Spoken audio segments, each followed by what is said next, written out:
Renado-chun stood at the entrance to the private club in Soho, a carefully wrapped gift in his hands. He was about to push the heavy oak door open when he heard voices from inside, the unmistakable sound of Sophia Delacroix and her friends. Seriously, Sophie, Renado is incredible. If it weren't for him these last 3 years, you never would have recovered this well. I know, right? A guy like that, spending all his time learning physical therapy, giving you massages, never getting a full night's sleep just in case you had a breakdown. You have to hold on to that for life. Sophia's voice, low and gentle, finally cut in. Renado's fingertips tingled, a warmth spreading through his chest. The next second, someone asked a question that made the air freeze. So, when are you going to marry him? The private room fell unerringly silent. Renado's hand hovered over the door handle, his heart starting to pound against his ribs. He held his breath, waiting for a verdict. After a long moment, Sophia's voice drifted out, cool and distant. He's like a brother to me. Like a brother? Her friend shrieked in unison. He spent 3 years of his life devoted to you, and you just see him as a brother? Sophie, don't tell me you're still hung up on Matteo Duarte. The guy didn't even send flowers after your accident. He just ran. Now that you're better, he's sniffing around again? You can fall for anyone, but not him. Sophia didn't say a word. Standing outside, Renado felt a giant hand squeeze his heart. Silence was its own answer. He had thought 3 years of unwavering devotion could win her heart, but it turned out her heart had always belonged to the man who had abandoned her 3 years ago. Sophia Delacroix had lived on a different planet, an Ivy League graduate, heir to the Delacroix corporate empire, an equestrian champion who skied in Aspen. Even her face looked like a masterpiece sculpted by God. And Renado? He was just a scholarship kid sponsored by the Delacroix Foundation. The first time he saw her was at the university's award ceremony. She stood on the stage, poised and coolly beautiful, an untouchable queen. He sat in a back row, clutching the envelope with his scholarship check, barely daring to applaud too loudly. Back then, the man standing beside her was Matteo Duarte, handsome, from a family of equal standing, the king of the campus. Everyone said they were a fairy tale prince and princess until the car crash. Sophia's spine was severely damaged. The doctors said she might never walk again. Matteo never even entered her hospital room. He sent a breakup text and vanished. The celebrated Miss Delacroix, once the center of her universe, fell from grace overnight. She became volatile, depressive, and even tried to kill herself. Her parents were beside themselves with grief, helpless. That was when Renado stepped in.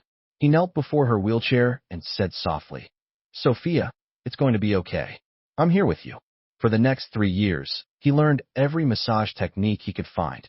He survived on 2 hours of sleep a night, terrified she might hurt herself. When she flew into a rage and tried to smash her own legs with a chair, he threw himself in front of her without a second thought, taking the blow himself. He stayed with her year after year, becoming the single most important person in her life. Everyone said the only time Sophia could sleep peacefully was when Renado was in the room. Now she was healed. Everyone assumed she would marry him. Renado had allowed himself to dream of it too. But now, hearing her words, how could he not understand? She was recovered, Matteo was back, and it was time for the brother to make his exit. He took a deep breath and pushed the door open. The chatter in the room died instantly. All eyes snapped to him, guilt flashing in her friends' faces. "Renado, when did you get here?" one of them asked tentatively. "Just now." Renado smiled, pretending he hadn't heard a thing. He held out the gift to Sophia. "Congratulations on your recovery." Just as she reached for it, the door swung open again. Matteo Duarte stood there, his eyes glistening. "Sophia, I heard you were all better. I came to congratulate you." The atmosphere in the room solidified. "What are you doing here?" Sophia's friends glared at him. "When Sophie had her accident, you ran faster than anyone. You have some nerve showing your face now." Matteo flushed, his eyes turning red. He shoved a gift into Sophia's hands and turned to leave. But Sophia suddenly grabbed his wrist. "Since you're here, you should stay." Everyone froze, their gazes shifting in unison to Renado. He stood there, the smile fixed on his face, the only sign of turmoil the way his nails dug deep into his palms. So, 3 years of companionship couldn't hold a candle to a single word of congratulations from Matteo. The rest of the party was suffocatingly awkward. Sophia's friends deliberately ignored Matteo, trying to push Renado and Sophia together. Renado, when Sophia was doing her rehab, you massaged her legs every day, right? Of course he did. He's a total pro. Sophia wouldn't let anyone else touch her. Renado kept his head down, pretending not to see the hostile glare Matteo was shooting his way. And though Sophia was quiet, he could feel her attention was fixed entirely on Matteo. Someone suggested a party game. Matteo was the first to lose, and his penalty was to get a woman's phone number. He instinctively looked at Sophia, a plea in his eyes. She just looked down at her phone, pretending not to see. Matteo bit his lip and stood up as if in a fit of pique. Fine, I'll go. Renado watched him walk over to the next booth, where he was quickly surrounded by a group of older, heavily made-up women dripping in jewels. One of them, clearly drunk, grabbed his wrist. Sure, handsome, I'll give you my number, but first let's see what we're working with. Let go of me. Matteo's shout cut through the music. Sophia's head shot up. The next second she had stormed over and slapped the woman across the face. Are you trying to wreck the scene? The scene erupted into chaos. Sophia, stop, her friends cried, rushing to pull her away, fearing for her newly recovered body. Renado also ran over to stop her. Sophia, don't. Before he could finish, she shoved him hard.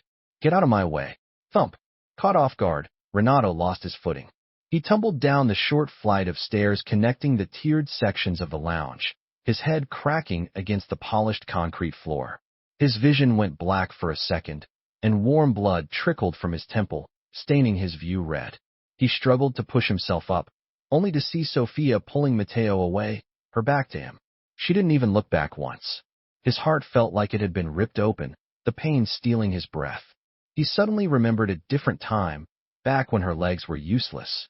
When she was self-destructively smashing them with a chair, he had rushed in to stop her, and in her uncontrolled rage, she had broken 3 of his ribs.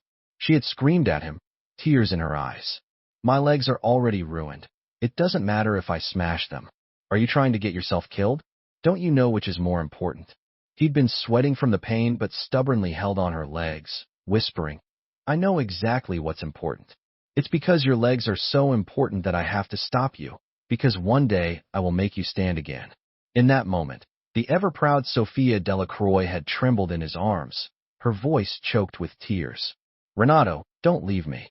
Everyone said Sophia's recovery was a miracle, but they both knew there was no miracle. There was only him, fighting with every ounce of his being to pull her back from the abyss. And now she had walked out of the abyss, and she didn't need him anymore. Just then, his phone buzzed. He shakily pulled it out.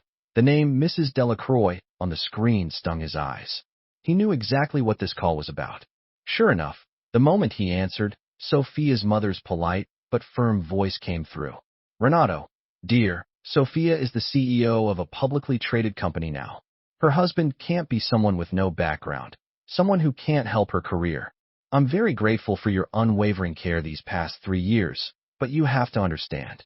If it weren't for the Delacroix family sponsorship, you wouldn't have even made it through college. Let's just call this repayment for that kindness, shall we? Consider the debt settled. The line went quiet for a moment, as if she were waiting for him to erupt in hysterics or beg pathetically. But Renado just stared at the empty hallway where Sophia had disappeared, the space mocking his 3 years of one-sided devotion. Okay, he heard himself say, his voice terrifyingly calm. I'll leave. I'll never appear in front of her again. The gash on his forehead required 3 stitches. The doctor told him to keep it dry. He nodded numbly. As he walked out of the urgent care clinic, he spotted Sophia's Maybach parked just down the street. The window was halfway down. Matteo was slumped against her shoulder, sobbing. Sophia, I'm so sorry for what happened back then. His voice was thick with emotion. I don't expect you to forgive me, but I had a reason for leaving. My parents didn't approve of us. They forced me to go abroad, and they took my phone. It's not that I didn't want to find you. Sophia sat in silence, the line of her jaw soft in the dim light. Renado stood a short distance away, his feet feeling as if they were nailed to the pavement. Then why did you come back? Sophia finally asked, her voice low. Matteo hung his head, tears tracing paths down his cheeks. Because I could never forget you. I know you have Renado now. I'm not asking for anything. Just don't push me away. Let me watch you from a distance. Renado stood in the shadows, watching as Sophia remained silent for a long time before finally reaching out to wipe away Matteo's tears. "I don't blame you," she said. "And as for Renado, I just see him as a brother. It's not what you think." Matteo's eyes lit up, his tears turning into a relieved smile. "Really?" Sophia nodded. Overcome with joy, Matteo pulled her into another embrace. Renado let out a self-deprecating laugh, turned, and walked away, heading straight for the immigration office. Inside, a government clerk handed him a form. "Your visa should be approved in about 2 weeks." Renado thanked him and stepped out into the evening gloom. He returned to Sophia's penthouse. For the past 3 years, to make caring for her easier, he had lived there. Once he had naively considered it home. His slippers were still by the door, the houseplants he'd nurtured sat in the living room, and the stomach-friendly diet he'd written was still taped to the kitchen's stainless steel refrigerator. Now he had to erase every trace of himself with his own 2 hands. While packing, he found a photograph at the bottom of a drawer. It was taken the day Sophia had successfully completed her physical therapy. She was offering a rare smile to the camera, and he was standing beside her, his own eyes glistening with unshed tears of joy. The edges of the photo were slightly worn, softened from how many times he had held it. Renado stared at it for a long time before gently tossing it into the trash can. Some dreams needed to end. The next morning, his phone rang. It was Sophia. "I forgot my stomach medicine. Can you bring it to the office?" Her voice was raspy with sleep, her tone so natural it was as if last night had never happened. Renado was silent for 2 seconds. "Okay." When he arrived at her company, the elevator doors opened to reveal Matteo holding an elegant takeout container. "What a coincidence," Matteo said with a warm smile. "I'm bringing Sophia lunch. Want to join?" Renado didn't speak, just followed him into the office. Sophia was reviewing a document. Seeing them enter together, she raised an eyebrow. "How did you two end up together?" "Just ran into each other on the way up," Matteo said, opening the container. The rich, spicy aroma of Nashville hot chicken instantly filled the air. "I got your favorite." Renado's face fell. Her stomach is a mess. She can't eat anything that's spicy. Sophia glanced at him, then picked up her fork. "A little bit once in a while won't hurt." She speared a piece of chicken dripping with fiery oil and ate it without a change in expression. Renado clenched the bottle of antacid in his pocket, his knuckles turning white. It wasn't long before a fine sheen of sweat appeared on Sophia's forehead. The hand holding her pen began to tremble slightly. "Sophia, are you feeling okay?" Matteo asked, concerned. "I'm fine." Sophia forced a smile. "I have more work to do. You two can go." Renado gave her one last deep look, silently placed the medicine on her desk, and turned to leave. Downstairs in the lobby, Renado couldn't stop himself. "Her stomach condition is serious. You should be more careful with what you bring her for lunch." Matteo suddenly laughed. "Renado, have you still not figured out your place in all this?" To Sophia, "You're just a glorified caregiver. That's why you have to remember all these little details. But I'm different. She loves me. I don't need to pay attention to any of that." He stepped closer, a smirk playing on his lips. "Even if I gave her poison, she would drink it down with a smile. Do you understand?" Renado's fingers trembled. His heart felt like it was being torn apart. He knew Matteo wasn't wrong. It had taken him 3 years just to get Sophia to look his way. Matteo didn't have to do a thing, and she would willingly swallow poison for him. Renado was in the kitchen pouring a glass of water when he heard the front door open. He turned, the glass nearly slipping from his hand. "You didn't take the medicine?" he asked, his voice tight. "It was too bad. I had to go to the ER to get my stomach pumped." Sophia collapsed weakly onto the sofa, her bangs soaked with cold sweat. Renado's hand flinched. Scalding water from the kettle he'd just boiled splashed onto the back of his hand, turning it red instantly. Did she love Matteo that much? So much that she would eat what he brought her even if it meant a trip to the hospital? He brought her a glass of warm water and knelt beside her, gently massaging her stomach. After drinking the water and feeling his gentle touch, Sophia's brow finally relaxed. She drifted off to sleep, her head resting on his shoulder, just like countless times before. But this time, Renado didn't stay to gaze at her sleeping face. He carefully laid her down on the sofa, covered her with a blanket, and went upstairs without a backward glance. The next morning, Sophia was already dressed in a sharp business suit, standing in the living room. "Why is there so much stuff missing from the house?" she asked, frowning as she looked around. Renado opened his mouth, about to explain, but she had already changed the subject. Matteo has an art gallery opening today. He invited us to go together. He just got back to the city. He doesn't have many friends. Sophia cut him off. Just think of it as showing support. Renado clenched his fists and finally nodded. At the gallery, Matteo lit up the moment he saw Sophia, immediately linking his arm with hers. Sophie, this is the one I wanted you to see most. He pointed to an oil painting of a snow-covered mountain, his voice soft. I painted this in Switzerland. I was thinking of you every single day. Sophia listened quietly, her gaze fixed on the painting, her expression unreadable. In the end, she bought every single painting in the collection. Whispers immediately rippled through the crowd. I heard Ms. Delacroix was madly in love with him back in the day. It must be true.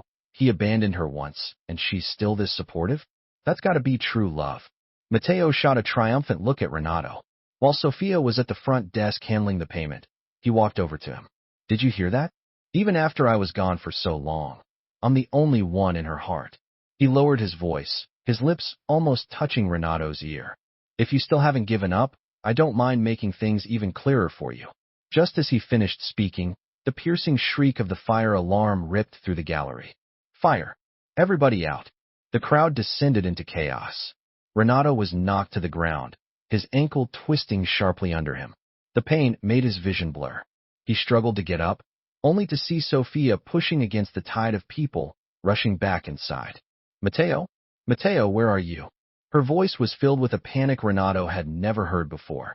The next second, she found a terrified Matteo, grabbed his hand, and pulled him toward the exit without a single look back.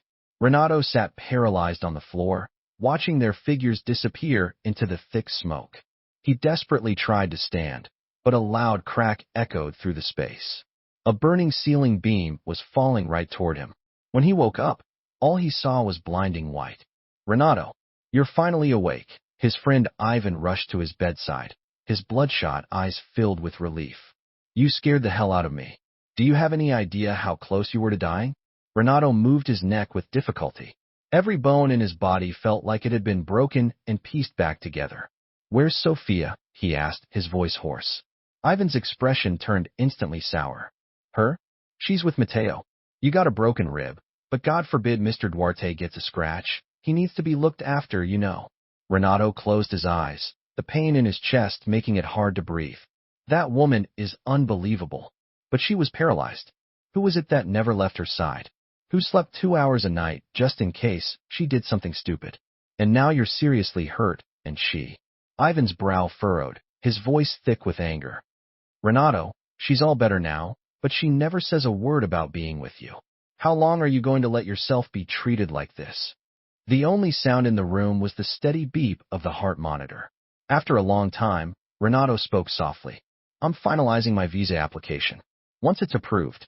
He stared at the ceiling, his voice barely a whisper. I'm leaving. Just as he said it, the door to the hospital room was thrown open. Leaving, Sophia stood in the doorway, her face dark. Who's leaving? It's nothing. Ivan's busy with work, he has to go, Renado said, looking down to avoid Sophia's searching gaze. Ivan shot him a look, wanted to say more, but ultimately held his tongue. He just shot a final angry glare at Sophia. Renado, call me if you need anything. Once the door closed, Sophia walked over to the bed, her tone tinged with apology. There were so many people, I didn't see you. It's fine, Renado interrupted her calmly, reaching for the water glass on the bedside table. As he shifted, the collar of his hospital gown slipped, revealing a nasty burn Ivan just below his collarbone. Sophia's pupils constricted. How did you get so hurt? They told me it was just minor smoke inhalation. Renado glanced down at the burn, then nonchalantly pulled his gown back into place. It's nothing serious. Sophia's brow furrowed. I had no idea you were hurt that badly. I thought you just passed out from the smoke. He managed a weak, humorless smile. How could she have known? Her eyes only saw Matteo. How could she possibly have noticed how badly he was hurt? Renado didn't say anything, just took a sip of water. I'll take care of you for the next few days, Sophia said suddenly. No need. Renado shook his head. You're busy with work. Don't worry about me. Sophia was about to argue when her phone rang. Sophie. On the other end, Matteo's voice was laced with self-pity. My hand really hurts. The doctor said the cut might get infected. Sophia's expression immediately became hesitant. Renado watched her, a small smile playing on his lips. You should go. Bye. Sophia clutched her phone, her brow creased. I'm not very good at taking care of people anyway. I'll hire a private nurse for you. Renado nodded. Okay. After Sophia rushed out, the room was finally quiet again. Renado stared at the ceiling and suddenly chuckled. She said she would take care of him, but one phone call from Matteo, and she was gone without a second thought. Just like in a fire, when she had rushed toward Matteo without a single glance back at him. He slowly closed his eyes, the pain in his chest nearly suffocating him. Some promises should never have been believed in the first place. The day he was discharged, Sophia came to pick him up herself. There's a charity auction tonight. You're coming with me, she said, handing him a new cashmere coat. Renado instinctively refused. You don't have to. Still angry, Sophia frowned slightly, assuming he was sulking. I really didn't see you. The moment I realized you hadn't come out, I sent the emergency crew back in to find you. Renado opened his mouth, then silently took the coat. Only after they were in the car did he realize Matteo was there too. Matteo wanted to go, so I brought him along, Sophia explained casually. Renado said nothing, sitting quietly in the back seat. The entire ride, Matteo chatted excitedly with Sophia, talking about everything from their childhood memories to his time studying abroad. Sophia didn't say much, but she responded to everything he said naturally. Renado just stared out the window at the passing city, a silent outsider. At the auction, Sophia bid on and won every single item that Matteo so much as glanced at. Her lavish spending quickly drew the attention of those around them. Isn't that Miss Delacroix?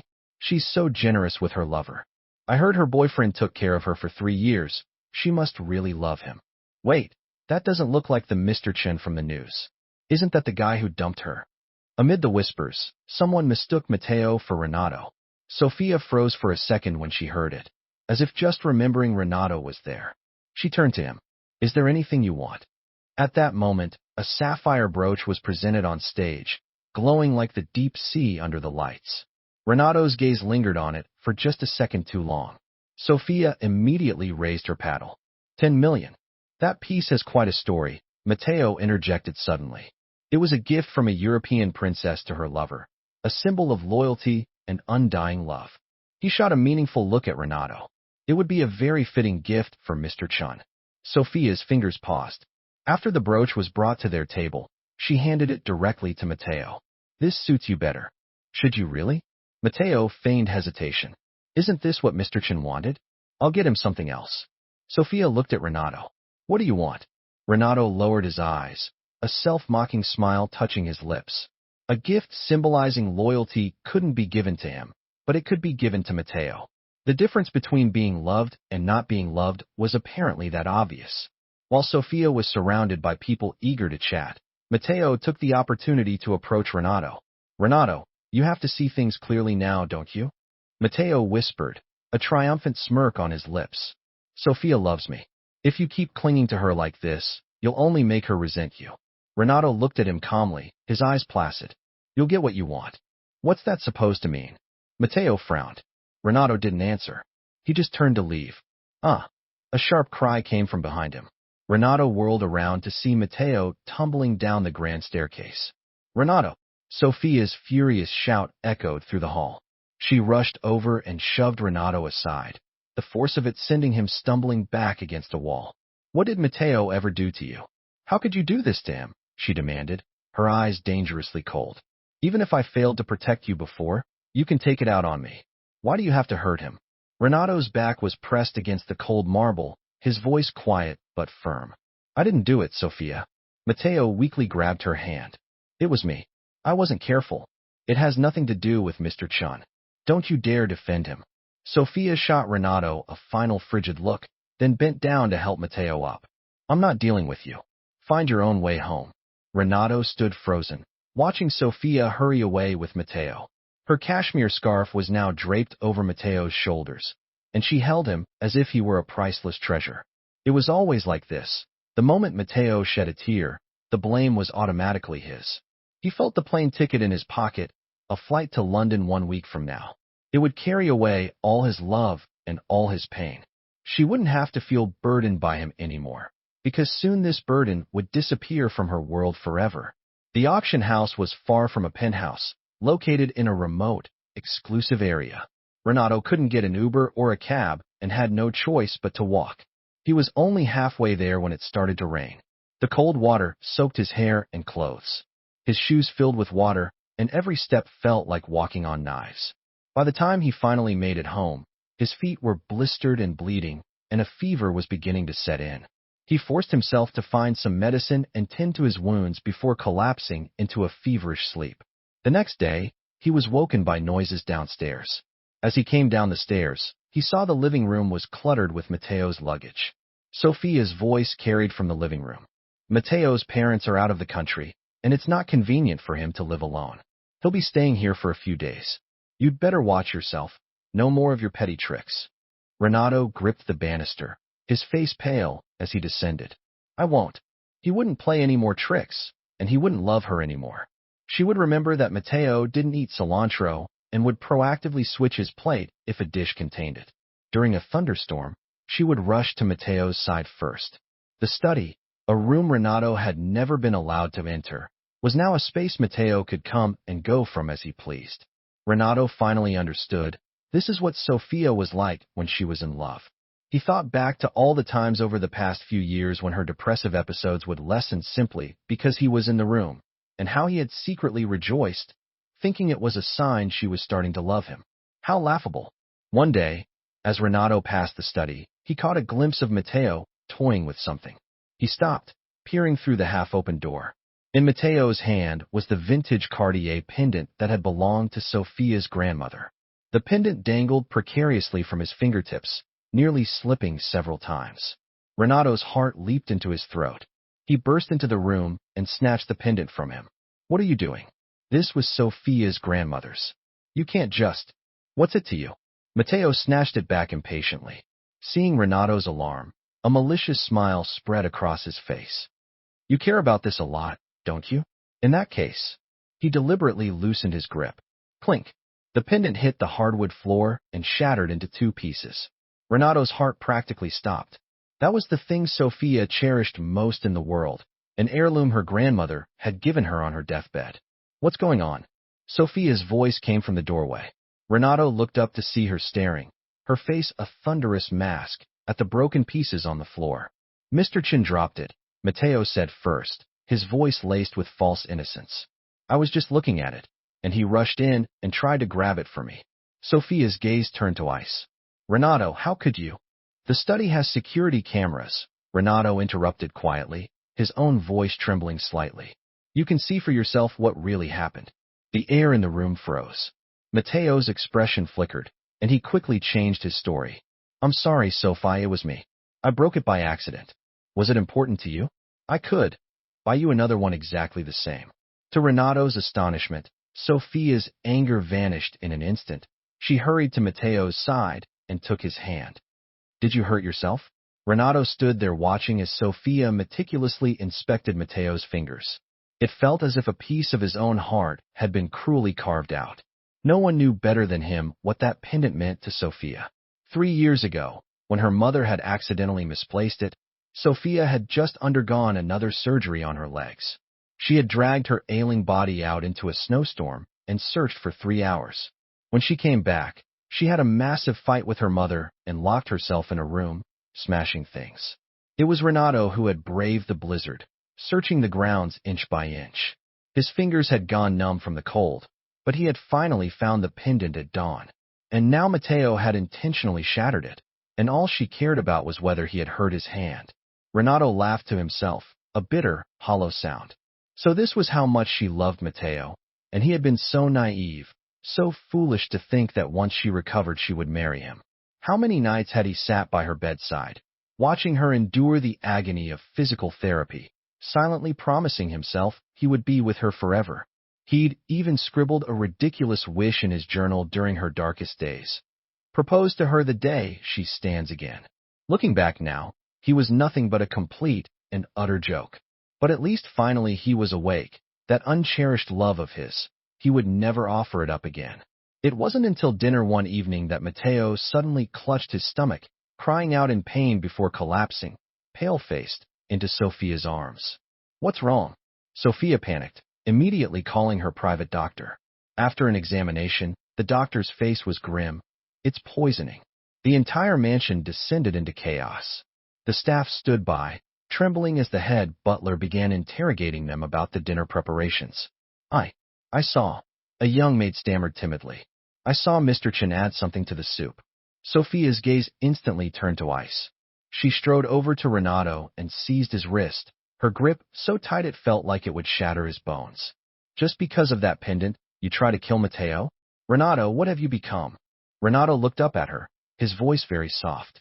"I didn't do it." Still denying it. Sophia's eyes were cold with fury. She turned to a servant. "Bring the rest of the soup." Renado's pupils shrank. "What are you doing?" "I'm going to teach you a lesson," Sophia said, grabbing his chin, her voice like ice. "So in the future, you'll know what you can and cannot do." A servant brought the remaining soup. At Sophia's signal, they forced it down Renado's throat. Renado struggled desperately, but two large security guards held him fast. The warm liquid was forced down his throat, and he choked violently. The poison took effect with terrifying speed. Renado collapsed to his knees, pain ripping through him. Cold sweat soaked his back in seconds. He curled into a ball, his nails digging into his palms, yet he stubbornly repeated, "I didn't poison him." Sophia didn't even glance at him. She stayed by Matteo's bedside the entire time, gently helping him sip water, dabbing his forehead with a cool, damp cloth, her eyes soft enough to melt glaciers. "Sophie," Matteo weakly grabbed her hand. "Mr. Chun, don't speak up for him," Sophia cooed softly. "You just rest." Renado's consciousness began to fade. The intense pain made his vision go black. The last thing he remembered was being roughly carried onto a stretcher. He spent the entire night in the hospital. No one came to see him. When he returned to the penthouse the next day, the house was empty. His phone vibrated. It was a photo from Matteo, sent to him directly. Under a brilliant blue sky, Sophia had her arm wrapped around Matteo's waist. They were both smiling brightly at the camera. The caption read, "Someone brought me to the beach to relax, said I needed it after being sick." Renado quietly locked his screen and began to pack. As he zipped up his suitcase, he was struck by how few of his belongings were actually in this place he'd lived in for 3 years. A single 24-inch suitcase held every last trace of him. It turned out he had never truly belonged here, just as he had never truly found a way into her heart. "Have you learned a lesson?" Sophia's voice came from behind him. Renado turned to see her standing in the doorway, dressed in a sleek black dress, a frown on her face as she looked him over. "I've learned my lesson," he said softly. "My mistake was falling in love with you. My mistake was stubbornly staying by your side for all these years." Sophia's expression softened slightly. "Good. Get changed. We're going to a party." "A party?" Renado was taken aback. "Did you forget? It's my birthday today." Sophia's frown deepened, her tone laced with disbelief, as if his forgetting was the most unreasonable thing in the world. Renado's mind went blank for a moment. Right. It was her birthday. In years past, he would have already prepared a cake, chosen a thoughtful gift, and personally decorated everything. He would remember her favorite flavors, the decorations she hated, and her birthday wish every single year. But now, he had forgotten. "You go ahead," he said quietly, his voice barely audible. "I'll get changed, get a gift ready, and meet you there." "Sophie," Matteo's voice called from downstairs, full of possessive confidence. "Everyone's waiting for you." Sophia nodded, giving Renado one last look. "Be quick with that." She turned and left, her footsteps fading down the hall. Renado stood motionless, watching her back disappear, a self-mocking smile touching his lips. "Sophia, this time my birthday gift to you is to disappear from your world forever, to let you and Matteo have your happiness, and to finally let myself go." He picked up the suitcase he had already packed, took one last look around the place he had called home for 3 years, and walked out without looking back. The airport was a blur of people. Renado stood at the boarding gate, took out his phone, and sent one last message to Sophia. "Sophia, I'm gone. I wish you and Matteo a lifetime of love and happiness." Then he turned off his phone and walked toward the jet bridge. 3 years of devotion, a dream now shattered. From this day forward, Their paths would never cross again. As one of New York City's most powerful families, the Delacroix were titans of industry, and the birthday party for the heir, Sophia Delacroix, was the social event of the season. The guest list was a who's who of the city's elite, but the woman at the center of it all seemed distracted, her mind a million miles away. Her friends were the first to notice. "Hey, this is weird. How come Renado isn't here yet? You don't think he forgot, do you?" "No way. When have you ever known Renado to forget anything about Sophie?" "True, but the party's half over. This is the latest he's ever been." The women exchanged glances, their eyes eventually settling on Sophia. Seeing her zoned out, Amara finally ventured. "Sophie, maybe you should give Renado another call." "No need. He's just preparing my gift," Sophia replied, shaking her head instinctively. Her friends, though still feeling uneasy, dropped the subject. Maybe they really were overthinking it. Just then, the gift-giving portion of the evening began. Amara and the others presented their presents, and soon it was Matteo's turn. Although none of them could stand the man who had abandoned Sophia, it was her birthday, so they held their tongues. He approached her with a shy smile, offering his personally prepared gift with both hands. "Sophia, this is for..." He never got to finish his sentence. Sophia glanced at her phone. Her expression changed dramatically, and right in front of everyone, she shoved him aside and ran for the door. Caught completely off guard, Matteo was knocked to the floor. A sharp pain shot through his ankle, and his face contorted. He instinctively tried to call out to her, but Sophia, the woman who usually put him first, didn't even spare him a glance as she fled the grand ballroom. For a moment, the entire party was stunned into silence, guests staring at each other, utterly bewildered. Amara and the others were just as shocked. Then one of them remembered the person who still hadn't shown up, and her face paled. "You don't think something happened to Renado, do you?" At that, they all started to panic and rushed out after her, leaving Matteo alone on the floor. When he heard their parting words, he clenched his fists in rage. Renado. It was always Renado. But no one cared what he was thinking. By the time Sophia sped back to the penthouse, it was completely empty. Still, she refused to give up. She raced upstairs and searched every conceivable spot, but there was nothing. Not only was Renado gone, but so was everything related to him. She stood blank and lost in the empty room, staring at the text message on her phone and the number underneath his contact name. After a long moment, as if just remembering, she dialed the number. She didn't even realize her own hand was trembling violently. The dial tone buzzed in her ear, a frantic sound that mirrored the chaos in her heart. But Renado didn't answer.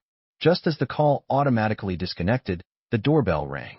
She didn't know how she made it downstairs to open the door, seeing Amara and her other friends standing there looking worried.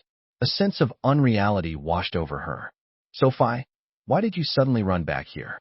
Did something happen to Renado?" She forced herself to ignore the strange, aching tightness in her chest. She opened her mouth, but it took a long time for the words to come out, raw and hoarse. "Renado said he's gone." "Gone? Gone where?" Amara stared, her worried expression freezing on her face. The other women were equally stunned. None of them had ever considered the possibility of Renado leaving. Over the years, they had watched Sophia go from the highest of highs to the lowest of lows. After her accident, they'd seen people come and go from her life. Even they, her closest friends, hadn't had the courage to stay by her side constantly through her darkest, most volatile moods. Only Renado had remained. He had come to her when she was at her absolute worst, offering boundless patience and forgiveness. No matter how she yelled at him or pushed him away, he had never once thought of leaving. Why now so suddenly? Just then, her phone rang again. Almost on reflex, Sophia answered it. "Renado, where are you?" But before she could finish, Matteo's voice came through the line. "Sophie, I twisted my ankle. Can you take me to the hospital?" Normally, Sophia would have rushed to his side. But perhaps it was Renado's sudden departure that had thrown her into a panic, because she rejected him without a second thought. "I'm busy right now. Find someone else." Her words were so sharp that even Amara and the others looked at her in surprise.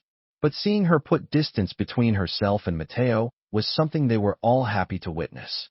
Matteo on his end hadn't expected such a blunt refusal. He gritted his teeth, his expression hardening, but he forced a tone of understanding, his voice dripping with disappointment. "Okay, did something happen with Mr. Chin?" You seemed so anxious when you left. Sophia then remembered shoving something or someone in her haste. After a moment's hesitation, she spoke. Wait, I'm on my way. She hung up and turned back toward the party, leaving her friends to exchange bewildered looks. At the hospital, it's just a minor sprain. Put some ointment on it and rest for a few days. The doctor handed Sophia the X-ray results. Relieved that he was okay, she started to lead Matteo out. But as she turned, a familiar figure entered her line of sight. Renado. Her face changed. Ignoring Matteo, she rushed forward and grabbed the man's arm. Perhaps because of the message she'd just received, she gripped him with all her might, as if afraid he would escape again. But when she pulled him around, she saw a stranger's face. It was then she realized her mistake. The man, yelping in pain from her sudden, tight grip, glared at her. Who the hell are you? Sorry, I thought you were someone else. She let go, shamefaced, and muttered an apology. She watched him walk away, her mind unable to process it. It wasn't him. Had he really left? Sophia, what's wrong? Matteo, having finally suppressed his own frustration, managed to smile and limped to her side. He saw her staring blankly in the direction the man had gone and couldn't help but speak up. She shook her head and helped him back to his room. After settling him in, she stepped outside and made a call to her assistant.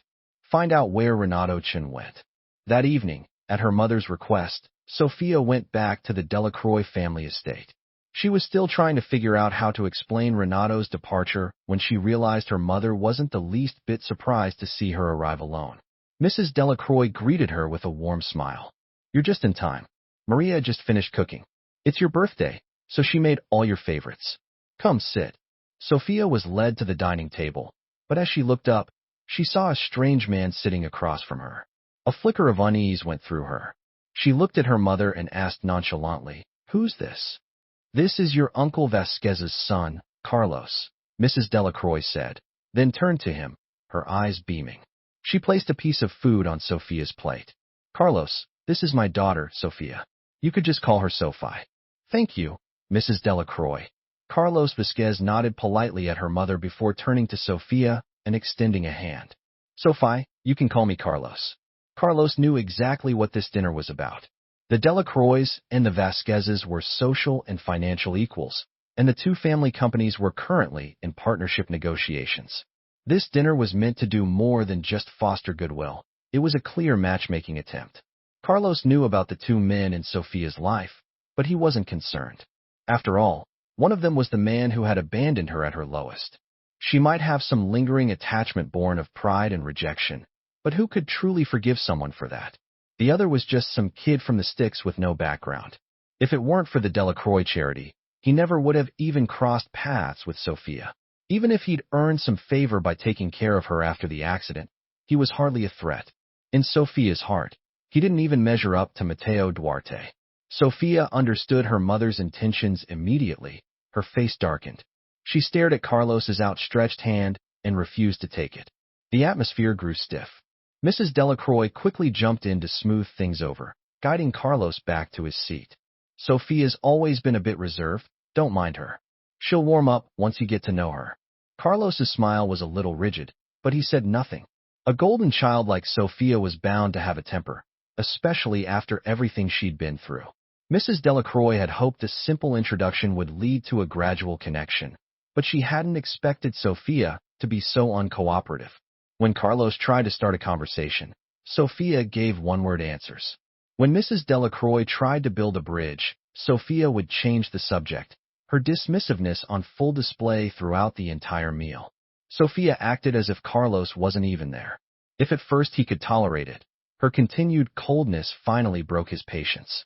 He abruptly stood up to leave. Mrs. Delacroix, it seems Ms. Delacroix has no interest in continuing this conversation. Perhaps we should just leave it at that. The dinner ended on a sour note. Mrs. Delacroix walked a frustrated Carlos out, then returned to shoot an exasperated glare at her daughter. What was that all about? I asked you to come for a simple dinner, and you caused a scene. Sophia hadn't even looked up as Carlos left, simply continuing to pick at her food. Hearing her mother's words, she replied nonchalantly, You didn't mention this was part of the plan when you invited me. The two families have a deal in the works.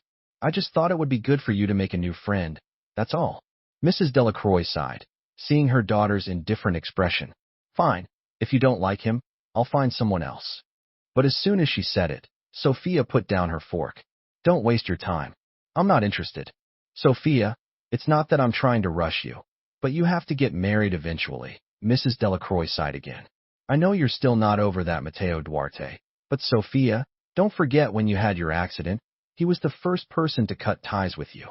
Hearing her mother bring up Matteo, Sophia should have defended him, but for some reason the words that came out were different. What about Renado? Weren't you always hoping he'd be my husband? Hearing Renado's name again, Mrs. Delacroix froze for a second. Her answer was almost reflexive. Renado? Hasn't he already moved abroad? Abroad? Sophia's face paled.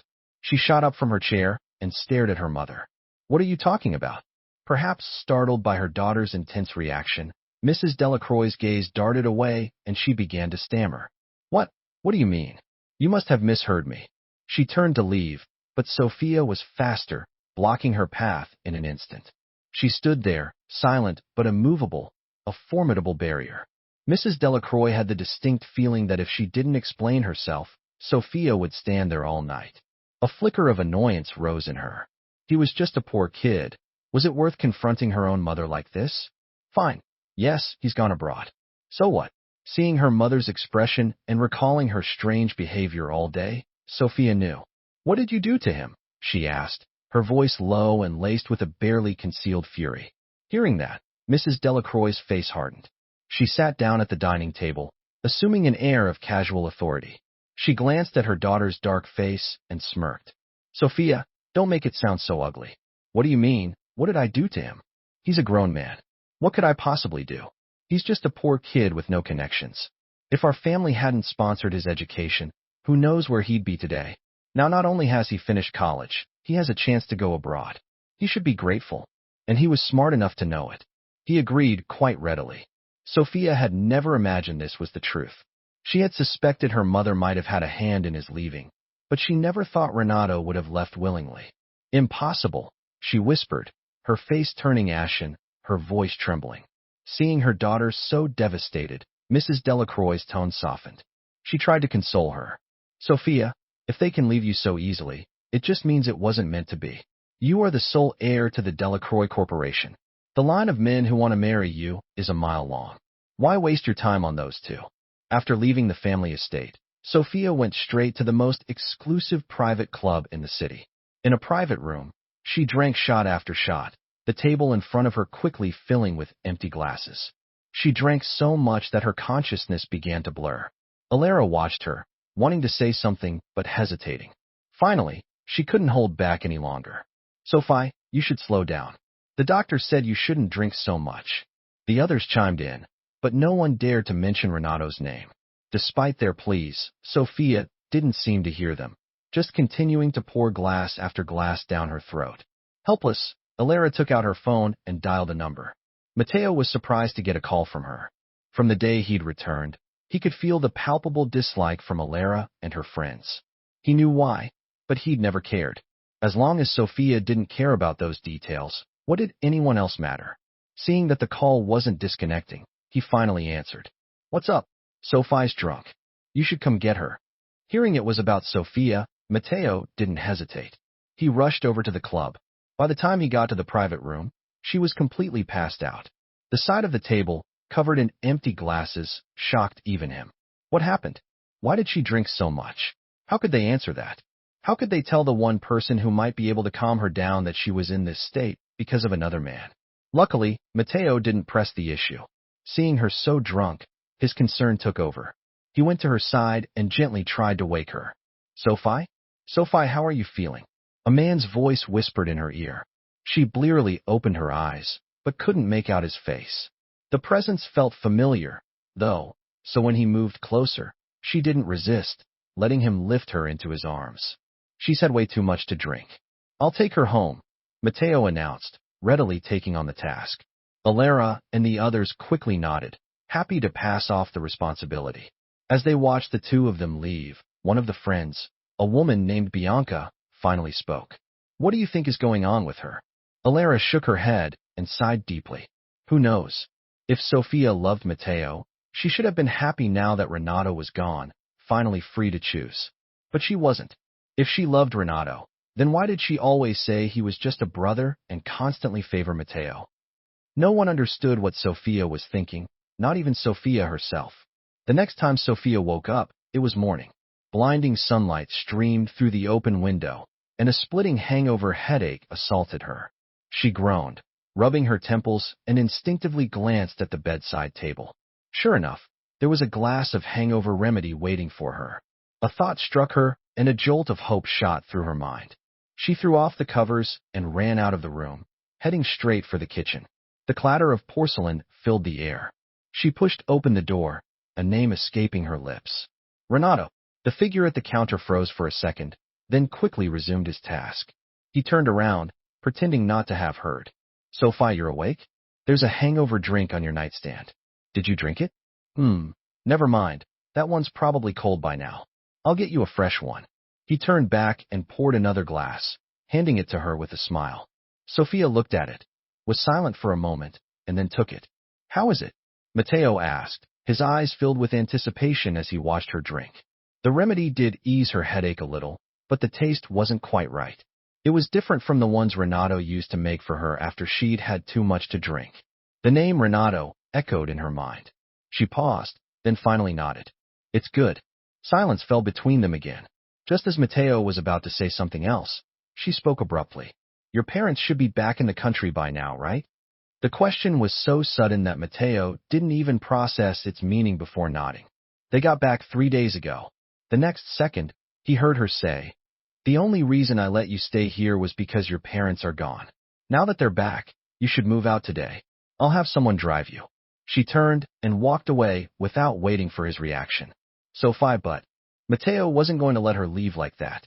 When she didn't even turn around, he rushed forward and grabbed her hand. Sophia, what does this mean? Are you kicking me out? He looked panicked, his grip tightening unconsciously. Sophia felt the pressure on her wrist and frowned slightly. She pulled her arm free, her voice edged with impatience. You shouldn't have come here in the first place. The words were so cold, so final that they both froze when they were spoken. In an instant, Sophia saw Matteo's eyes well up with tears. I'm sorry. You don't have to drive me. I'll leave right now. What was she doing? As she watched Matteo's retreating figure, she pressed her lips together but said nothing. Fine, let it be, she thought. Maybe she needed to think, to really figure out what it was she wanted. 3 years passed in the blink of an eye. JFK Airport, New York City. A plane left a white trail across the sky as it descended for landing. In a crowded, noisy arrivals hall, Renado, dressed in a light shirt, stood out among the bundled-up crowd. He pulled his heavy suitcase through the throng, muttering to myself, I can't believe it's this cold in New York in the summer. I need to find a place to change. The woman beside him couldn't help but laugh. She unwrapped her own scarf and draped it over his shoulders. I told you it was going to be unusually cold, but you wouldn't listen. Surgery, right? The scarf, still warm from her body, enveloped him completely. He opened his mouth to say something, but then thought better of it and fell silent. He was at her mercy, so he'd let it slide for now. Dr. Amara easily took the suitcase from his hand and started toward the exit. But after a few steps, Renado suddenly stopped. I'm going to the restroom. Wait for me here. He turned and walked away. When he came back out, he saw someone else was there. A woman in a black trench coat was leaning against a pillar as if waiting for someone. He didn't think much of it and was about to walk past when the woman moved. She turned, revealing a face that was painfully familiar. It was Sophia Delacroix. I knew it was you, Sophia said, her eyes filled with an emotion he couldn't decipher. She didn't move closer, but she stood directly in his path, blocking his exit. After a long silence, she spoke again. I saw someone who looked familiar rushing over here, so I came to check. How have you been these past few years? Renado didn't really understand why she was waiting for him, but after a moment's hesitation, he nodded. I've been good. On that point, Renado wasn't lying. When he had first arrived in Boston alone, he didn't know a soul, and the little money he had didn't last long. The beginning was, to put it mildly, difficult. But then he met Amara. She was his landlord and later his confidant and girlfriend. It was a stroke of luck. Just when he was desperate for work and a place to live, Amara had appeared. She was also Chinese American, having moved to the States with her father years ago. After years of hard work, she had her own successful therapy practice. Renado had initially only intended to rent a room for a short time, promising her he would move out as soon as he found a job. It was only after a few days, when they started talking about their hometowns, that they realized they were from the same region. She was even an alumna of his university, 3 years ahead of him. She had moved abroad with her father while Renado, to take care of Sophia, had given up his own graduate studies. Otherwise, they might have met long before. But fate was a funny thing. They had missed their first chance to meet but found each other again in Boston. She had extended a hand to him when he was at his lowest, giving him a place to stay. Later, Renado became a therapist at her clinic. Thanks to Amara, he was given significant autonomy and trust. When his confidence faltered, a result of being disconnected from his profession while caring for Sophia, it was Amara who encouraged him, step by step, to find his footing again. And then they got to know each other, fell in love, and built a life together. After a long silence, she took a step forward, closing the distance between them.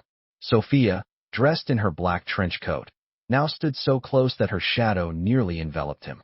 She raised a hand as if to touch him, but let it fall back to her side, a gesture of profound uncertainty. Renado, I'm sorry. The apology was 3 years late, but she couldn't help but think it's only 3 years, better than a lifetime of never seeing him again. The sudden, contextless apology left Renado momentarily stunned. What? He asked reflexively. After asking, he seemed to remember something, but he wasn't sure which of the many past offenses she was apologizing for, so he just remained silent. Across from him, Sophia began to explain. I didn't know my mother would force you to leave. I never wanted you to go. Before she could finish, Renado shook his head, cutting her off. Your mother didn't force me to leave. She just happened to make the offer at a time when I was already planning on leaving. Her words hit Sophia with the force of a physical blow. In the years since Renado had left, she had replayed countless scenarios in her mind, especially after learning of her mother's involvement. She had always clung to the hope that Renado hadn't left of his own free will, but had been forced out. She had imagined what the reunion would be like. Would he be happy to see her? Would he still be angry? But she had never imagined this, that he had left willingly, and that upon seeing her again, he would be so cold, as if she were just a casual acquaintance from a forgotten past. A sharp pain lanced through her heart. She opened her mouth to speak, but the words caught in her throat, choked by a grief so thick she couldn't breathe. He was so cruel that after all these years he wouldn't even offer a small lie to soften the blow. But the thought of giving up was unbearable. A voice inside her screamed in protest. It shouldn't be like this. At the very least, he shouldn't be this indifferent. I know everything that happened back then, Renado. I'm sorry. I was too insecure. I couldn't face you after you'd seen me at my absolute worst. I was so young, so childish. I let my pride become everything, thinking that was what I wanted. As she spoke, the corners of her eyes began to turn red. Before Renado could respond, she pressed on. And I know I wrongly accused you so many times. I'm sorry. I was so arrogant, always believing that what I saw was the truth. If it hadn't been for what happened later, if it hadn't been for later, for when she told Matteo to go home and he'd run off on his own, helpless, she had sent someone to pack his things, only for them to discover his recent online purchases of poison and the leftover bottle he hadn't had time to dispose of. Only then did she know that Renado had never poisoned Matteo. It was because of that discovery that she went back and checked the security footage from the auction house, from the art gallery, from her own home. Only then did she realize just how many times she had wronged him. But the truth had come too late. She had never had the chance to apologize in person. Now the chance was finally here, but he seemed to have already moved on. Renado truly didn't care anymore. The truth had arrived far too late, and he was long past the point of needing it. What good was a simple apology now? It couldn't undo the hurt he had suffered. So many years had passed, and Renado refused to let the pain of the past trap him forever. Ms. Delacroix, is there anything else? If not, I should get going. My fiancé is waiting for me outside. You have a fiancé? As if baffled by her intense reaction, Renado nodded again, matter-of-factly. He saw no reason to hide it. He was immensely proud of the woman he was going to marry. He paused, then as if remembering something, looked back at Sophia. Actually, we came back to plan our wedding. We probably won't be returning after this, but if you'd like to come, you're more than welcome." Just as the words left his mouth, a voice called his name from a short distance away. He looked up and saw Amara approaching. "Renado, what's taking you so long in the restroom? I was about to send out a search party." Halfway through her sentence, Amara noticed Sophia. A flicker of surprise crossed her face. "Renado, who is this?"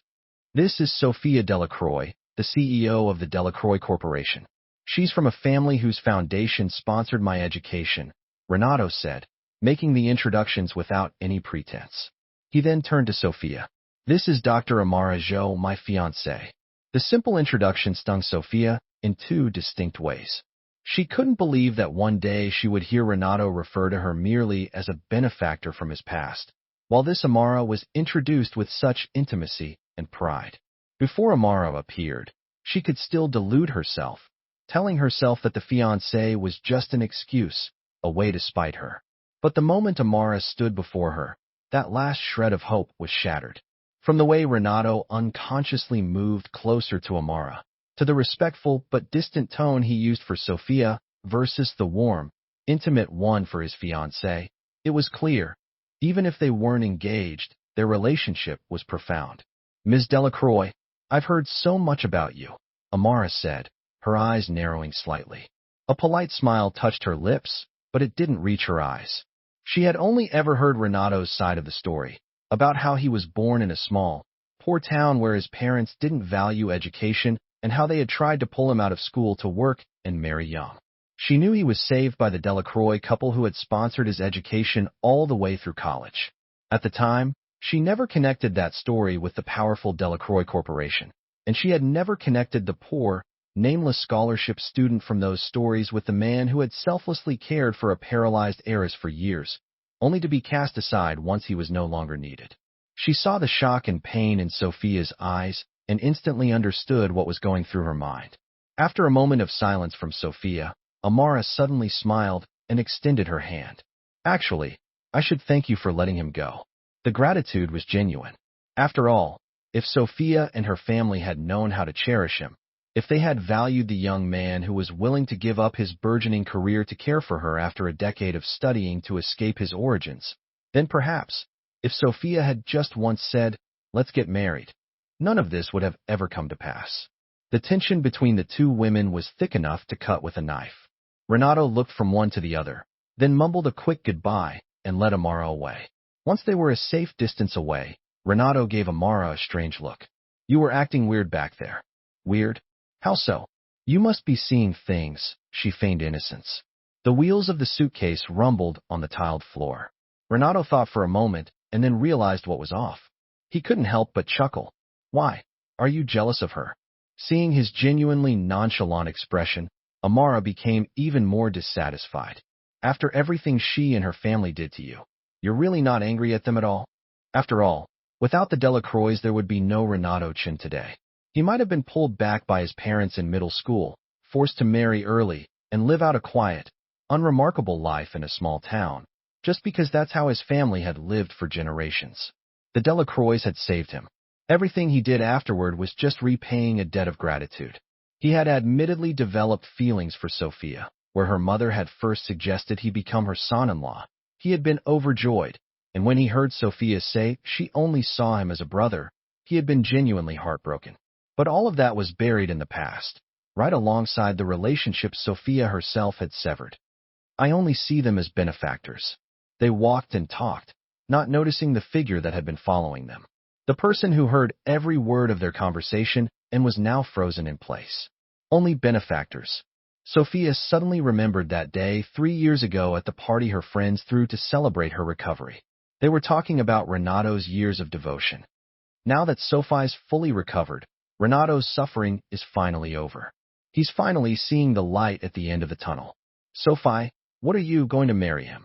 Hearing that question, her face had gone cold. "Don't be ridiculous. I only see him as a brother." Thinking back, she realized Renado had walked in right after she said that. He must have hurt. At the time, she had felt that the years of her paralysis had made her seem pathetic and weak. She believed she was supposed to be a dazzling, untouchable star, admired by all without a single flaw. so she desperately tried to distance herself from that period of her life, and, by extension, from Renado, who was inextricably linked to it. She had arrogantly thought that as long as she acknowledged the debt, gave him enough money, and showed him enough respect, Renado should have been grateful to accept it. She had uttered those words so casually, never once considering how much they would hurt him. Until this moment, when she heard an almost identical phrase. I only see them as benefactors. What was this if not karma? She looked down with a bitter smile and pulled a small, square velvet box from her trench coat pocket. With a soft click, the box opened, revealing its contents. It was a diamond ring. A 5-carat pink diamond was set in the center, flanked by smaller diamonds that formed 2 letters, S and R. She carefully took out the ring, her thumb gently tracing the raised letters, Sophia and Renado. It was the engagement ring she had secretly commissioned ever since she realized her true feelings. She never knew when she would see Renado again, so she carried it with her at all times, hoping for the day she could place it on his finger herself. She had finally gotten her reunion, but she never even got the chance to take the ring out of the box. The wedding invitation for Renado Chun and Amara Zhou arrived at the Delacroix Corporation headquarters 3 days later. As it happened, Alara and a few other friends were there. The assistant brought the invitation up and, seeing only them in the office, paused for a moment before handing it over, asking them to pass it along. Staring at the crimson envelope, the women exchanged glances. Finally, unable to resist, they opened it. It's fine, one of them rationalized. It's just an invitation, not a state secret. But when they saw the names inside, a collective gasp went through the room. Renado Chun. Was it the Renado Chun they were all thinking of? Just then, a voice came from behind them. Were you all huddled around for? The sudden voice behind them made them all jump. They instinctively hid the invitation behind their backs, smiling sheepishly. Nothing at all. Before the words were even fully out, Alara felt the invitation slip from her hand. She looked back to see that it was gone.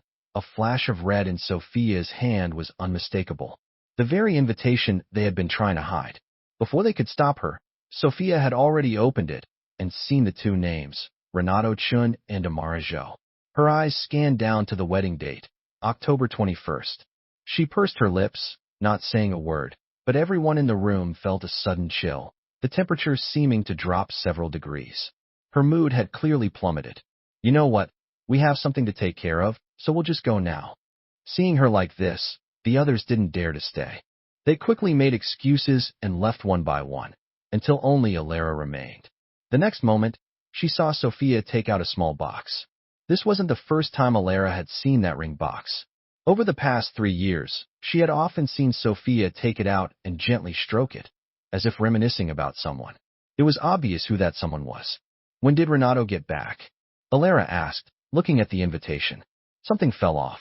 After a long silence, Sophia gave a bitter laugh, her voice muffled. 3 days ago, I saw him at the airport. Alara's eyes widened at her words. He was seen 3 days ago, and the invitation arrived 3 days later. The intention to draw a clear line was painfully obvious. Alara hesitated, then asked, What did you say to him? How did it come to? Before she could finish, Sophia shook her head. He said he came back this time specifically to get married. At that, Alara fell silent too. She wanted to say more, but in the end, it all came out as a single sigh. What could she possibly say? Still thinking about it brought a pang of regret.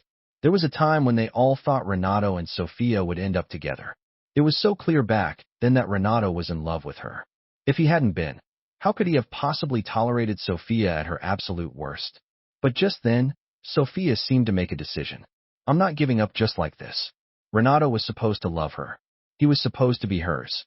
Alara, who had once rooted for them, was stunned by her words. After a moment, she looked at Sophia with a complex expression. What's the point? She hadn't cherished him then. Now that he was about to marry someone else, what was the point of holding on? There is no point. I love him, and I absolutely will not stand by and watch him marry someone else. Alara was taken aback. She tried to reason with her. But he's in love with someone else now. What can you possibly do? If he doesn't want you. She swallowed the last part of the sentence, but Sophia seemed to read her thoughts. She smiled faintly. So what?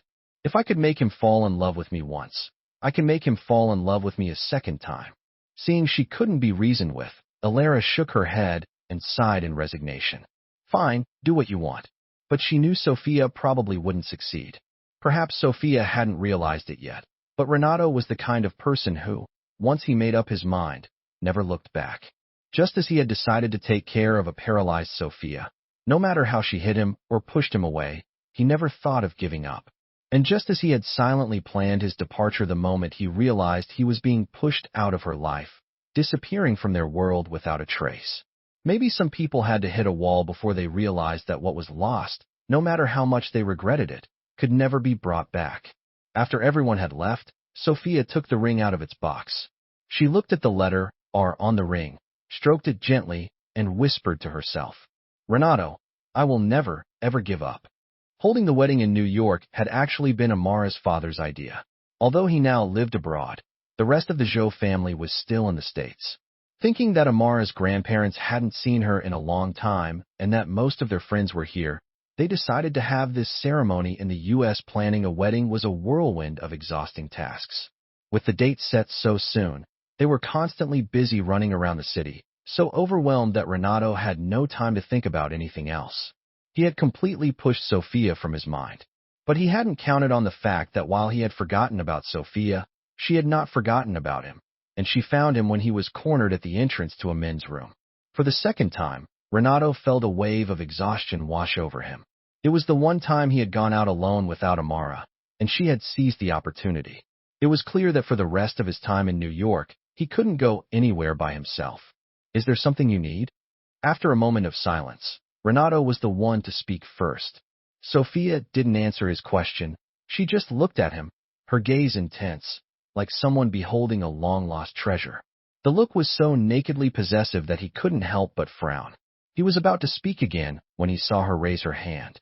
The next thing he knew, his vision went black and he lost consciousness. When he woke up, he found himself in an incredibly familiar room. He sat up groggily and instinctively reached for his phone, but his pocket was empty. Before he could process it, a knock came at the door. He remained silent, but the person outside didn't seem to be waiting for an answer and opened the door anyway. The moment he saw it was Sophia, a sense of grim inevitability settled over him. Renado, would you like something to eat? Seeing him awake, she didn't mention his lack of response. Instead, she smiled warmly and placed a tray of food on the nearby table. I figured you'd be awake by now. You must be hungry. Renado looked at her, again surprised that she would do something like this. Feeling a genuine pang of hunger, he decided not to argue and simply took the cutlery and began to eat. She seemed surprised by his compliance, pausing for a moment before smiling again. It seems you're adjusting quickly, Renado. I'm glad all my effort to find your old things and decorate the room just as it was when you lived here wasn't wasted. Hearing this, Renado froze. He looked around at the room's decor and realized with a jolt that this was the exact room he had lived in 3 years ago. A strange emotion churned in his chest. After a moment, he looked at Sophia and asked, Why? Why do all this? Why bring him here? Why go to the trouble of restoring the room to its former state? She remained seated a short distance away, the smile never leaving her lips. At his question, she pursed her lips, then reached in her pocket and pulled out the ring box she always carried. Because I love you, Renado. I can't just watch you leave me. She took out the ring and pushed it across the table toward him, her voice soft but filled with an emotion he couldn't ignore. Renado, please don't marry her.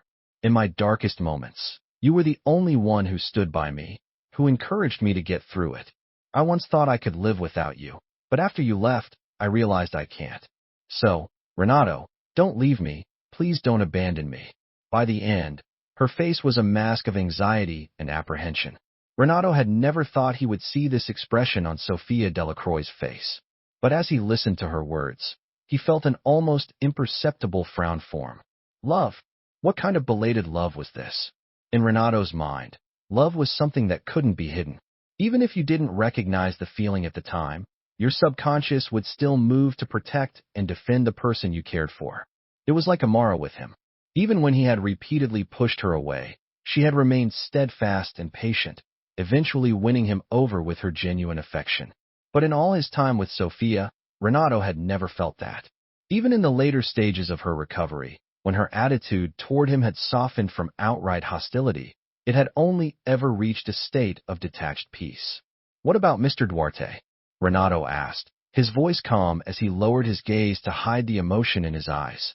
His question didn't seem to sadden her. In fact, a flicker of hope appeared in her eyes. "Renado, don't worry. I can promise you, I don't love Matteo. Ever since I found out that he faked his fall down the stairs and poisoned himself to frame you, I made sure he paid the price. The Duarte family name no longer exists in New York. I know I failed you in the past, but at the time I was just so fixated on the fact that he abandoned me when I was at my weakest. He was my first love, and for 20-odd years I had rarely made a wrong choice, whether in my studies or in business. But he was a mistake.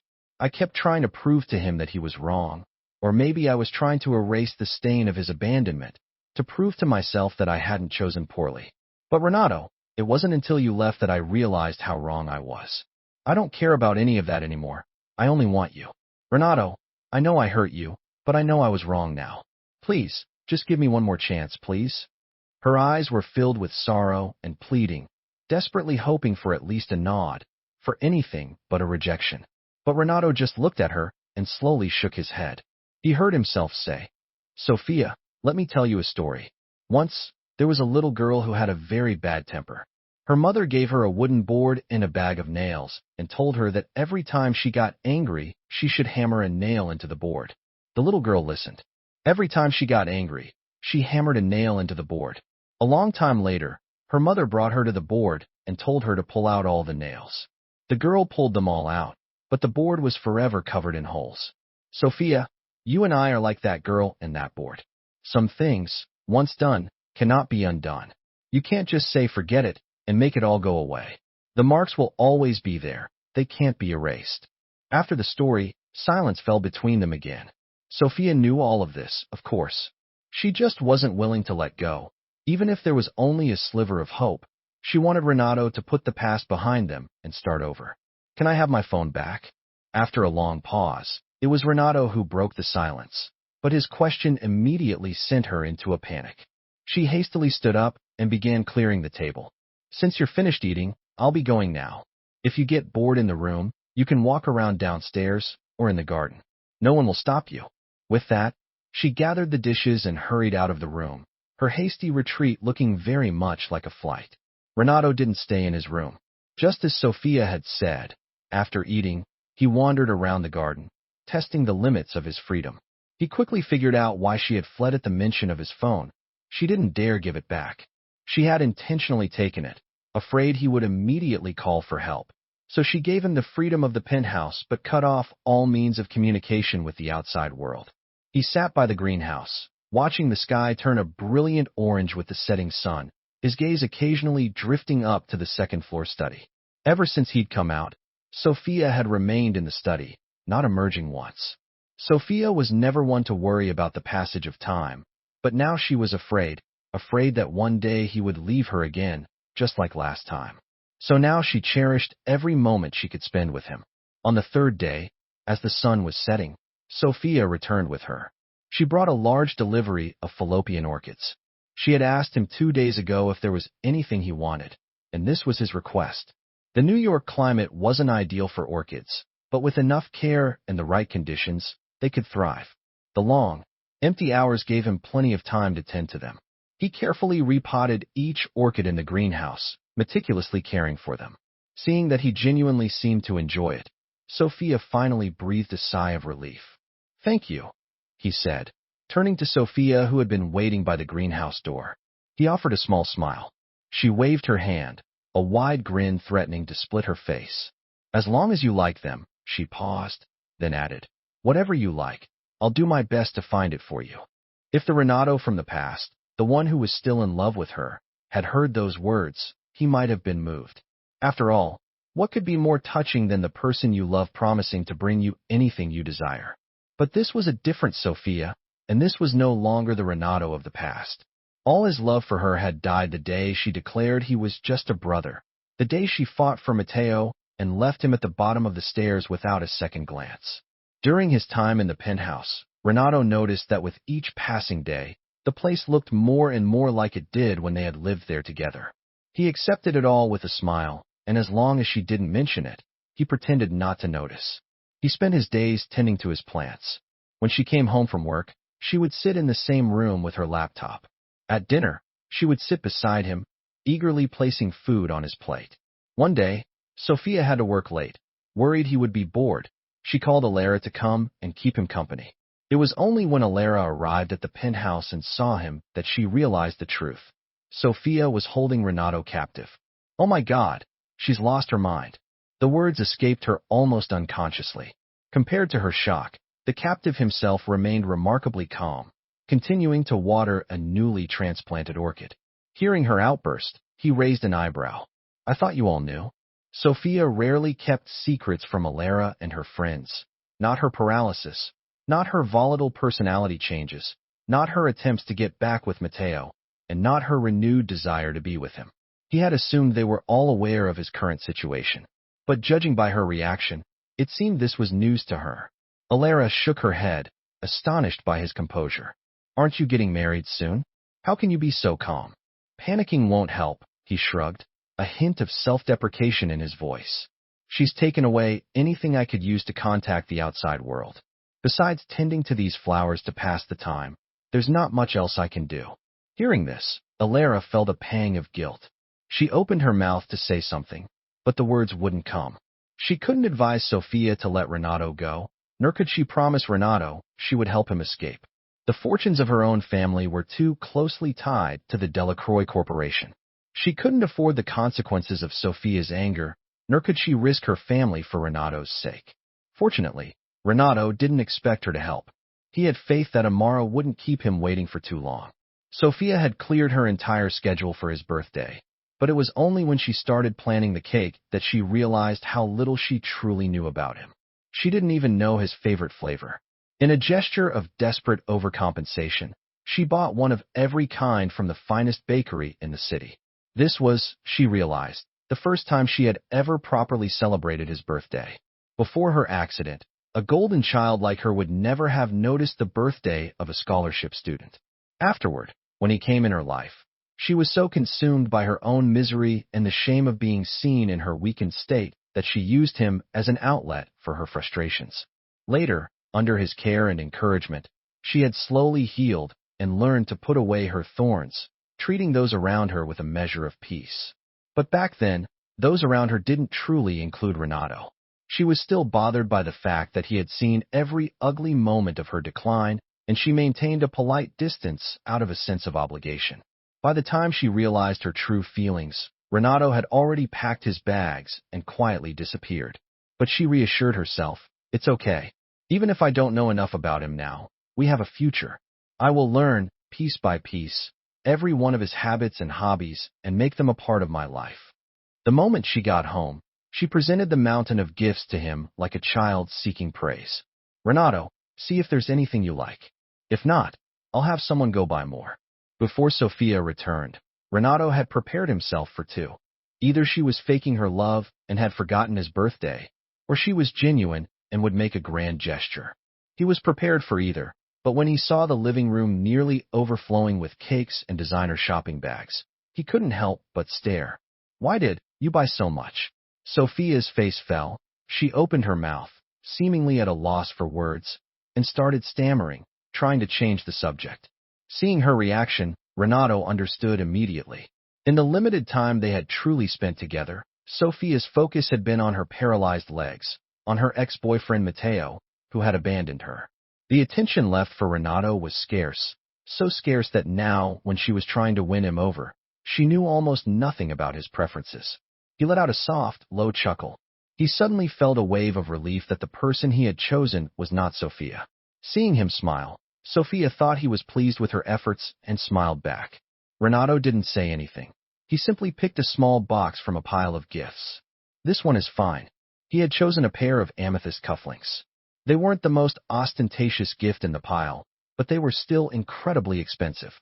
The cool, pale purple stones rested in his palm, making his skin look tan and healthy.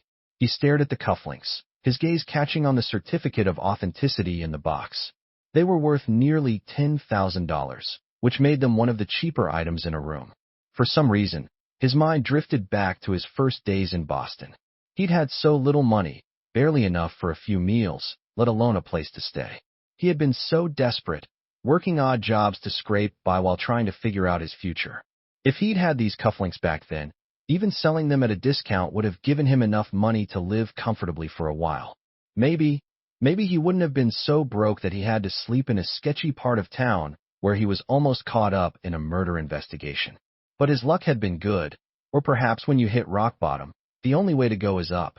It was during that difficult time that he met the most important person in his life. He had met Amara while working a part-time job. Perhaps it was the joy of meeting someone from her home country, but she had struck up a conversation with him while ordering. He had responded out of professional courtesy, never imagining that those few sentences would connect him to his future. Happy birthday, Renado. Sophia's voice pulled him from his thoughts. He forced a smile, lowering his eyes to hide the emotions swirling within them, and quietly said, "Thank you." As he was lost in thought, a slice of cake was placed in front of him. He looked up to see Sophia's smiling face. "Renado, you don't have to thank me. This was all a bit rushed. Next year, I promise I'll throw you a much grander, more fitting birthday party. How's that sound?" Renado didn't respond. He took a bite of the cake. The expensive cream was smooth and not overly sweet, but it tasted like ash in his mouth. He instinctively tightened his grip on the cufflinks, the amethyst clicking softly. The truth was, he didn't like any of these gifts. What he really wanted was to get out of here and go back to Amara. If only Amara were here. He missed her. He wondered if she had figured out where he was, if she was still frantically searching for him. When he got home, he promised himself he would stay put. He would never go anywhere without her by his side. This was the first birthday Renado had spent without any sense of anticipation since meeting Amara. Back in his room, he looked at the star-shaped decorations on his dresser and felt a fresh wave of frustration. He had already established a signal with her for if they ever got separated. It had been days. Why hadn't she come for him yet? But as soon as the thought crossed his mind, he sighed. The Zhou family's influence was mostly abroad now. In New York, they were no match for the Delacroix Corporation, a long-established behemoth. He would just have to wait a little longer. But if she missed their wedding date, he was going to have a serious talk with her when he got back.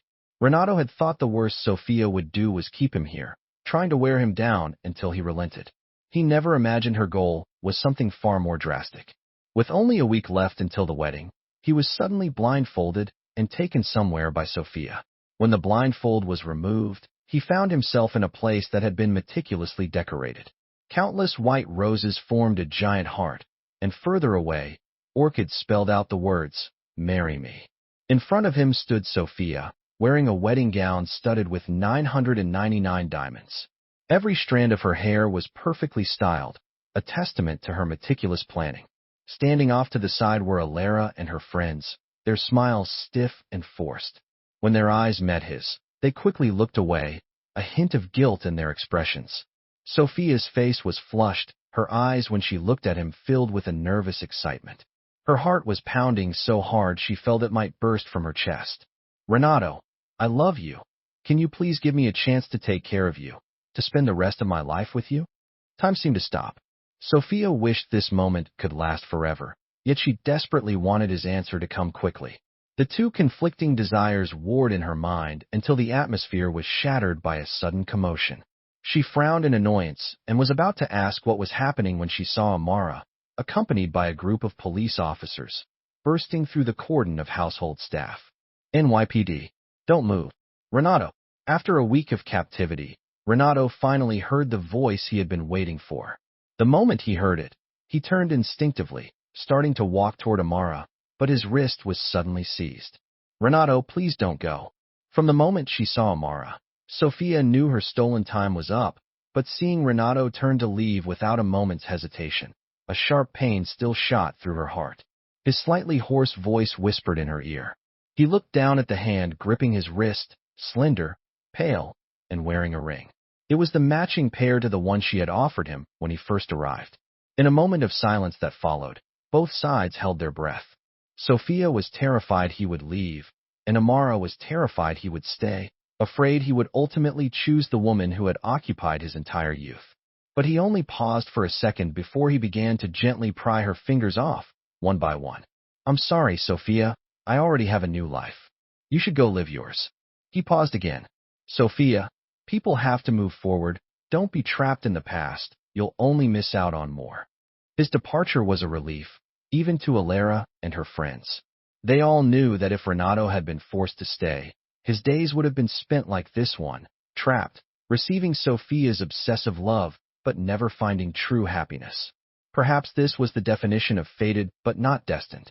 They had both loved each other, but never at the same time. When he loved her most, she was consumed by her own pride, focusing all her attention on the man who had abandoned her, unwilling to spare a glance for the person who truly mattered. And when he left, she finally regretted it, finally wanted to win him back. But in this world, no one waits forever. A week later, the wedding took place as planned. Renado hadn't invited his own parents. The role his father would have played was filled by Amara's father. He walked Renado down the aisle, his elegant suit making him look like a true prince, even though it was his daughter's wedding. Amara's father looked emotional, as if he were the one giving away his child. He dabbed his eyes as he warned Amara. You rascal, you better take good care of Renado. If you don't, your mother and I will have a serious talk with you. Amara's eyes overflowed with happiness. She took Renado's hand from her father, her words both a promise to him and a vow to Renado. I will cherish Renado. I will never let him get hurt again, and I will love him for the rest of my life. The raw emotion of her words made Renado's ears turn red. He smiled, his eyes filled with love. I believe you. The officiant continued, a broad smile on his face. Amara, do you take Renado to be your husband, to have and to hold from this day forward, for better, for worse, for richer, for poorer, in sickness and in health, to love and to cherish, until death do you part? I do. And Renado, do you take Amara to be your wife, to have and to hold from this day forward, for better, for worse, for richer, for poorer, in sickness and in health, to love and to cherish, until death do you part? Renado turned to her, gently squeezing her hand, a wide, radiant smile spreading across his face. I do. As applause erupted, Renado and Amara exchanged rings. The officiant then declared, You may now kiss. This was the first time Renado had done something so intimate in front of so many people. He lifted Amara's veil, leaning in closer and closer, their warm breaths mingled, intimate and tender. Silly, close your eyes, she whispered with a soft laugh. Blushing, he closed his eyes. The next moment, a soft, gentle touch met his lips. In the audience, Sophia watched this scene, her heart constricting with a pain so sharp it felt like 1,000 needles were piercing it at once. And yet she didn't even have the right to cry out. This was all her own doing. It was her own arrogance that had made her lose the person she should have cherished most. Amid the cheers and celebration, she was the only one to quietly slip away. Inside, the ballroom was full of guests. Outside, Sophia came face to face with 2 police officers holding a warrant. NYPD. Ms. Delacroix, you are a suspect in a case of unlawful imprisonment. We are now taking you into custody. Please cooperate. Sophia was silent for a moment, then glanced back toward the ballroom. They certainly picked a good day for this. She nodded, offered no resistance, and obediently got into the police car. The next time Renado saw Sophia was 3 months later. They had finished their honeymoon and spent a long time at the Jo family home with Amara's grandparents. It was only when the clinic in Boston could wait no longer that they finally headed back. But as soon as they arrived at JFK, Renado saw an unexpected person. She was sitting casually on the steps outside the terminal, surrounded by a few stray cats who were meowing and rubbing against her for the food she held. She was stroking one of them absently when she looked up and her eyes met his. She picked up one of the cats and walked slowly toward him. Leaving for good this time? He nodded in response.